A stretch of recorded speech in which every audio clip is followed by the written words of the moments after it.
Hello and welcome to this very special episode of Frankly Speaking, the budget special. And as always, I have Finance Minister Nirmala Sitharaman joining me. And congratulations, Nirmala Sitharaman ji. 7th consecutive budget by a lady who's been a finance minister. That's a record and that's the glass ceiling that you've broken. Congratulations. Does it feel any different this year than it did in the previous years? No. Nothing. Thank you very much. No but pressure? for the, no, every year budget till it gets passed in the parliament is a task which you have to go through, and each year has been a learning experience. लेकिन इस बार तो conversation जो social media पे थी वो थी कि 240 वाला बजट है, ये 303 वाला बजट नहीं है. सोशल मीडिया थोड़ा देखा बजट प्रेजेंटेशन के बाद? ये विषय नहीं देखा, देखती हूँ मगर इसको मैंने कहीं देखा नहीं है. मगर उसमें एक गलती है, वो ये है कि नंबर जो भी हो पार्लियामेंट में आपके सीट, देश के लिए जब बजट बनाते हैं, तैयार करते हैं, उसमें जिम्मेदारी चाहे 302 हो या 241 हो, जिम्मेदारी वही है क्योंकि देश के लिए बना रही हो बजट. सो उसमें प्रधानमंत्री जी का गाइडेंस और उसमें देश के लिए जो विजन हमने वोट ऑन अकाउंट बजट में दिए उसको जोड़ करके आगे ले जाना और विकसित भारत के लिए एक मार्गदर्शन देने वाले बजट तैयार करने में उसका अपने ही स्थान है. लेकिन मैं आपको कुछ मीम्स दिखाती हूँ. ये कांग्रेस पार्टी आजकल सबसे ज्यादा मीम्स करती है और इस मीम में कांग्रेस पार्टी ने लिखा कट कॉपी पेस्ट बजट, कुर्सी बचाओ बजट, क्योंकि बहुत सी चीजें बजट में ऐसी थी जो उन्हें लगा आपने उनके मैनिफेस्टो से उठाई है. यहां तो पहली नौकरी पक्की वाला जो उनका मैनिफेस्टो का था वो भी उन्होंने ट्वीट किया है और कहा है अ गुरु इज ऑलवेज अ गुरु. तो क्या कांग्रेस पार्टी गुरु है और बीजेपी चेला है?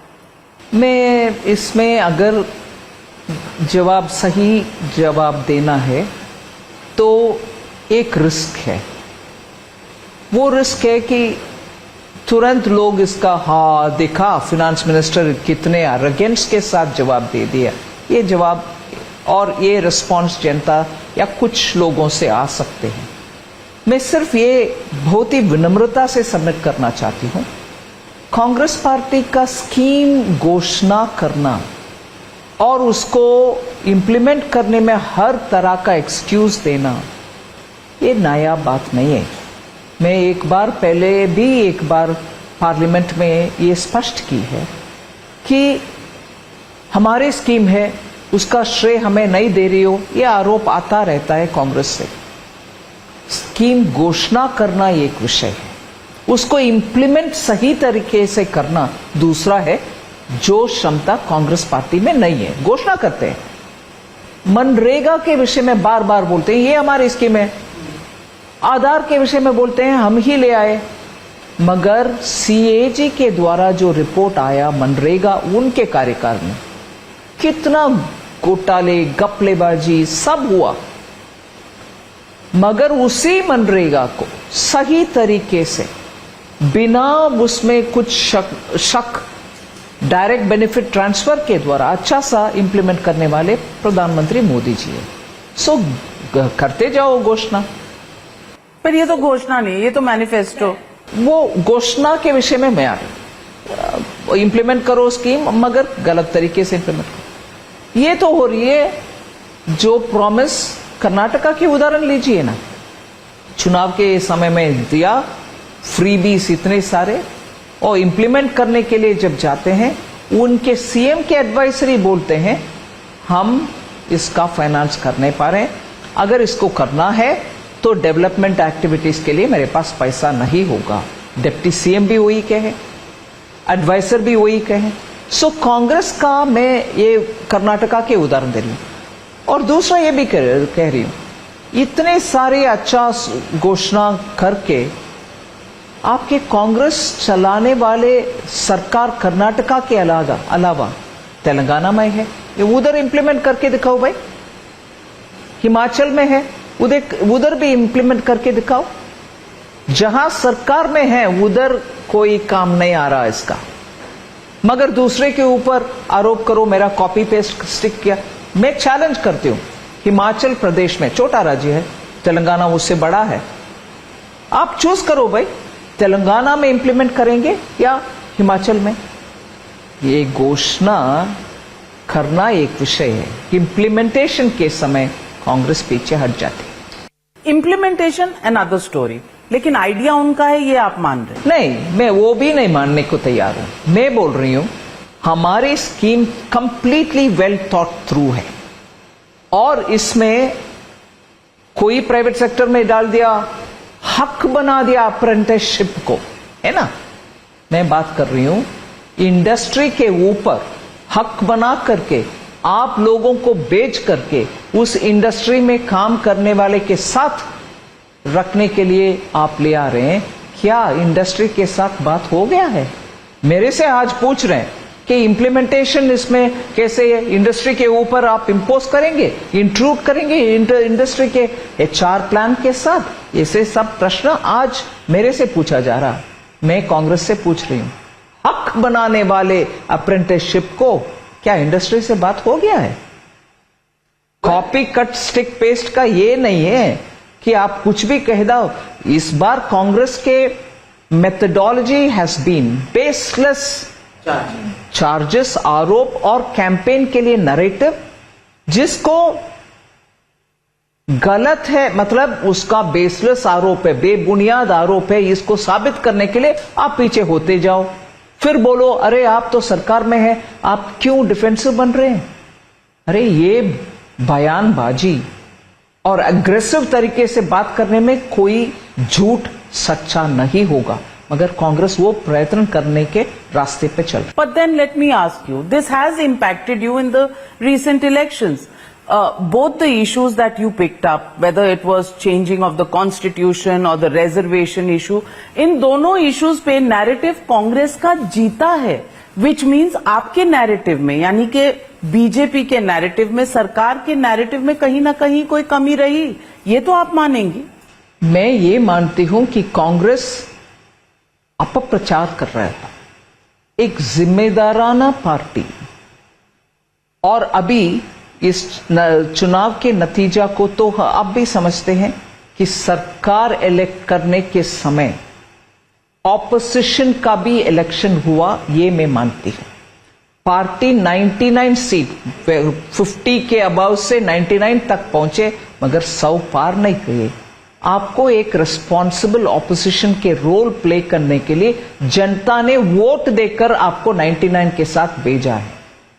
99 के साथ रिस्पॉन्सिबल ऑपोजिशन कैसे होना, इसके ऊपर भी सोचना आवश्यक है। So let me ask you, middle class, इस बजट में मिडिल क्लास को आपने लगभग 17,500 रुपीज का एक रिलैक्सेशन दिया by raising the exemption limit. Great.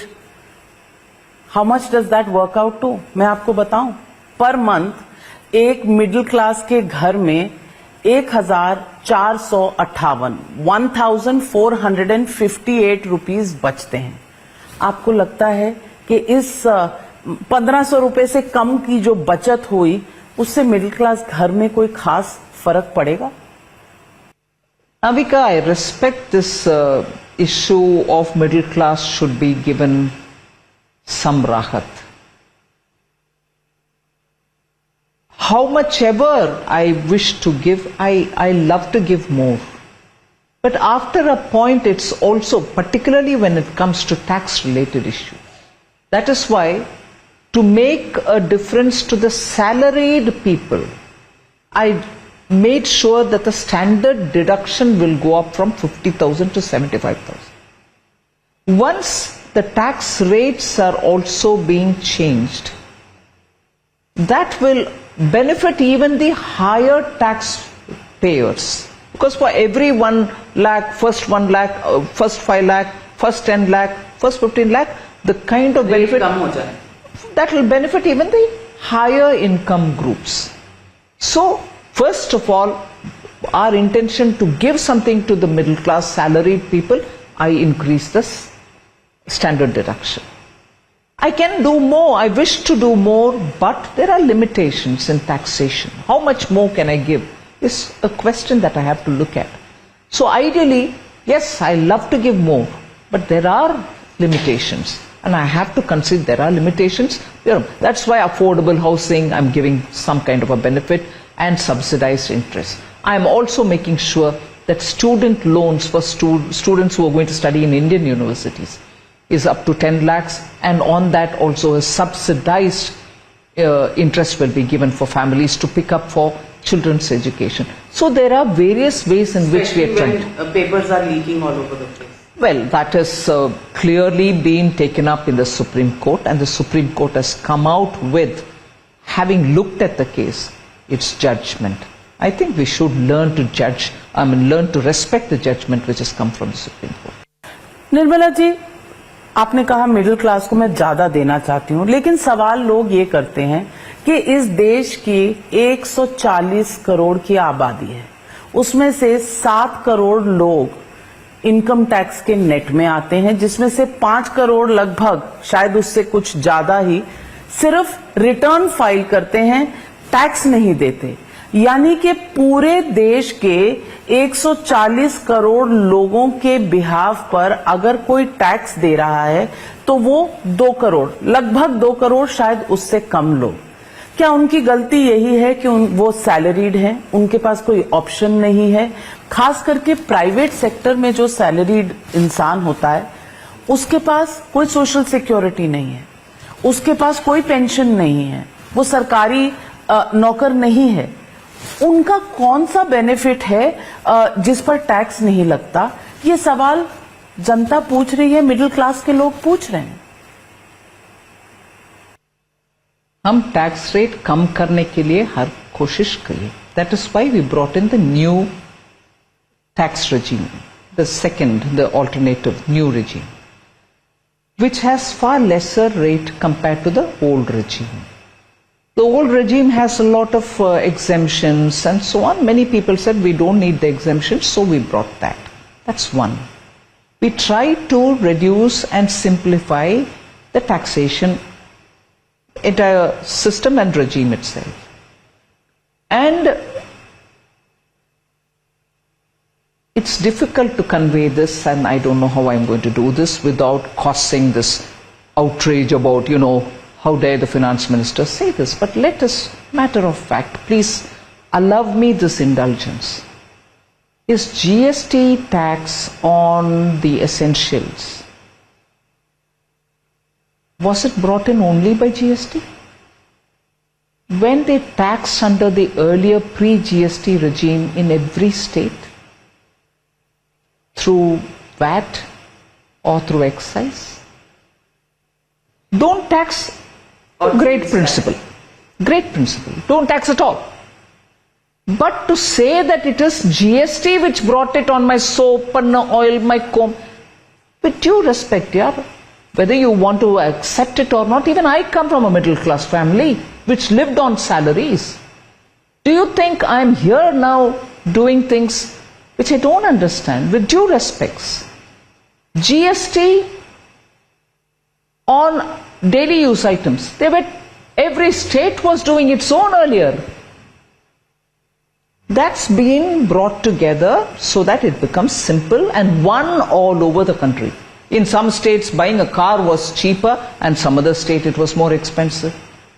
So in order to get the entire country to deal with it in one fashion, there was a GST council formed and rates have been decided. Now, the ministers who sit in the GST council spend a lot of time understanding this and represent the people. All of us speak for the people, and therefore to think that before GST all these were free, whereas now it has been taxed, no.